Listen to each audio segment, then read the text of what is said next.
la ville un renforcement, plus d'outils en fait répressifs face aux manifestations. Ça ne l'avait pas empêché évidemment de commencer les arrestations de masse à la fin des années 90 et même déjà au moins une fois de faire une arrestation avant le début d'une manifestation. C'était le 26 avril 2002, c'était une manifestation à la Convergence des luttes anticapitalistes. J'étais parmi les arrêtés et le porte-parole de la police à l'époque, André Durocher, avait parlé d'une arrestation préventive.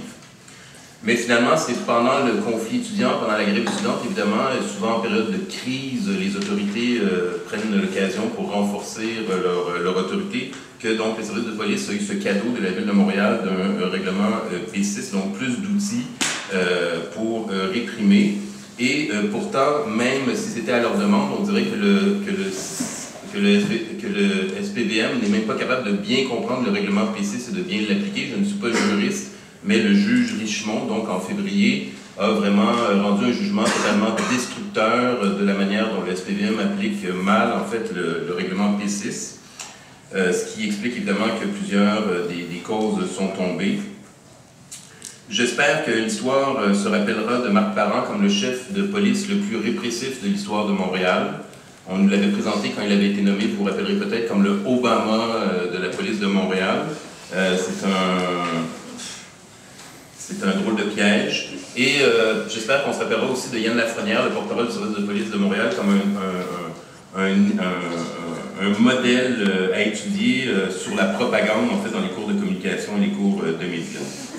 Il a une imagination débordante. Il nous a expliqué qu'il y a différentes raisons qui expliquent les arrestations. La météo, par exemple, qui a sorti la météo comme excuse. Il nous a expliqué aussi qu'il nous arrêtait en masse pour nous protéger de la circulation automobile. Et comme la représentante du collectif opposé à la brutalité policière l'a bien montré, en fait, évidemment, tout ça, ce sont des arguments fallacieux dans la mesure où il y a des dizaines de manifestations sans trajet qui sont tout à fait capables, évidemment, de gérer en termes de contrôle de la circulation. De toute façon, ils ont fait ça depuis des générations, mettre des voitures sur les côtés pour faire dévier la circulation. Ils n'ont jamais eu besoin d'un trajet pour faire ça. Quant à la météo, je cherche encore à comprendre. Quelques mots très rapidement sur le 15 mars, donc dimanche. Très intéressant de voir que suite au jugement du juge Richemont, probablement, en fait, ils ont décidé d'utiliser l'article 500.1, mais je tiens à vous faire remarquer que dans les déclarations publiques de Yann Lafrenière avant le 15 mars, dans les communications par haut-parleur aux manifestants et aux manifestantes et sur leur compte Twitter, pendant la manifestation même, le SPVM ne parlait que de P6, en fait.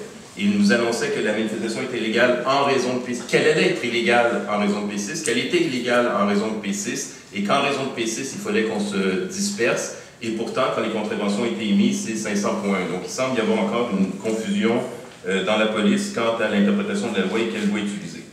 Pour le 15 mars, ce 15 mars-ci, en fait, dimanche dernier, est presque une expérience de laboratoire pour démontrer le profilage politique. C'était vraiment extraordinaire. Vous aviez donc la manifestation du collectif opposé à la brutalité policière au coin de Berry et Ontario, là où Alain Magloire a été assassiné il y a 2 ans, l'itinérant Alain Magloire.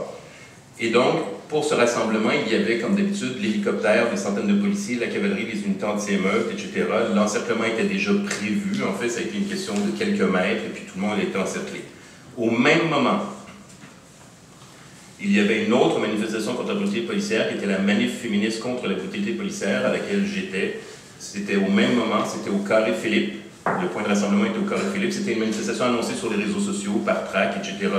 C'est certain que la police en était informé. C'était une manifestation qui n'avait pas révélé son itinéraire, son trajet. Et je vous demande de deviner combien il y avait de policiers au point de départ. 0. 0. Il n'y avait aucun policier. 0. C'est un record, en fait, pour les 3 dernières années dans la manifestation du 15 mars. J'ai calculé sur Google Maps, nous avons marché 2,4 km, 20 coins de rue. J'en ai encore mal au mollet.